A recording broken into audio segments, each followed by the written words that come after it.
தப்புல இப்போ எல்லாரோட வாழ்க்கையும் போயிடுச்சா? கவின் இப்போ நம்ம நீங்கள் 100 கோடி கொண்டு கொடுத்தாலும் ஒரு வீட்டுக்கு ஒரு புள்ள கொடுத்துட முடியுமா? வேறு மாற்று பிள்ளையே நீங்கள் அனுப்புனா அந்த பிள்ளையே ஆகுமா சொல்லுங்கள்? அண்ணன் இல்லாட்டி தம்பி, அப்போ அந்த பிள்ளையே ஆகுமா? அந்த இடத்த ஃபில் பண்ண முடியுமா? அதுவும் போயிடுச்சா? இப்போ சுர்ஜித் நீ பண்ண வேலை ஆச்சா? இப்போ உங்கள் அப்பா சஸ்பெண்ட் ஆகிட்டாரா, உங்கள் அம்மா சஸ்பெண்ட் ஆகிட்டாரா, இப்போ உங்கள் அப்பா ஜெயிலுக்கு போயிட்டாரா, அடுத்து உங்கள் அம்மா போயிட்டாங்களா? இதெல்லாம் ஹானருக்கு இல்லைங்க. என்னுடைய இதில் சொல்கிறேன் 90% கன்விக்ஷன் ஆகும். குறைந்தபட்சம் சுர்ஜித் இதில் கன்விக்ஷன் தான் வச்சுங்களேன்.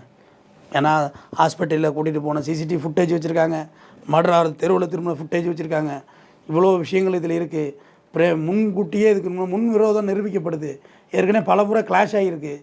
இதுக்கு முன்னாடி நடந்த பிரச்சனையை சொல்கிறேன், கிளாஷ் ஆகிருக்கு. இதுபோல் உங்கள் சகோதரியை லவ் பண்ணியிருக்கிறாங்க, அவங்க ஃபோட்டோஸ்லாம் வெளியிட்டுட்டாங்க. உங்கள் சகோதரி மாறுபட்ட ஸ்டேட்மெண்ட்டை வந்து சொல்கிறாங்க. அது வந்து சொல்லப்படுதல்னு வச்சுக்கலாம். நம்ம யாரையும் குற்றச்சாட்டு சொல்ல வேண்டாம்.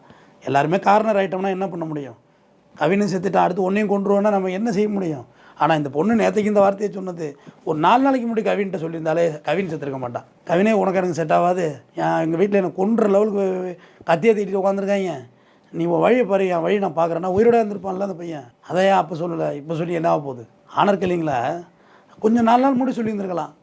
இன்றைக்கி இது எவ்வளோ பெரிய விஷயமாகி ஒரு உயிர் போய் எல்லாம் ஜெயில் எடுத்து எல்லாரும் நிம்மதியும் போயிட்டு இந்த சுர்ஜித்தை சரியாக நீங்கள் டிங்கரிங் பண்ணாதுட்டு